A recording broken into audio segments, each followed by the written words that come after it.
All right, so I'm gonna show you guys why a lot of people choose the Glock 26, and this is just one of many reasons why. And it has to do with the magazine selection that you have to choose from.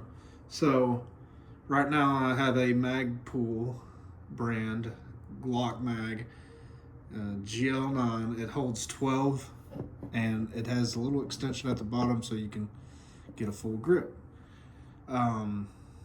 If I want to pocket carry, if I want to place this in a pocket holster and pocket carry with my Vivid pocket holster, I'll just insert a 10 round standard capacity Glock 26 mag, right?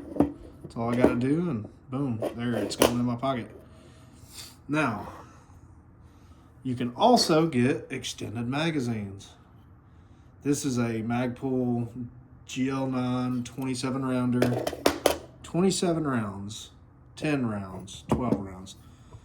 This is why most people choose the 26, because you can scale it up, you can scale it down, and yeah, it's just the perfect all-arounder. You can carry in the waistband or you can carry in your pocket, and if you need the extra firepower, you got it right here. So that would be probably the most obvious number one reason people use the 26 is the whole magazine selection. You have so many options when it comes to magazines.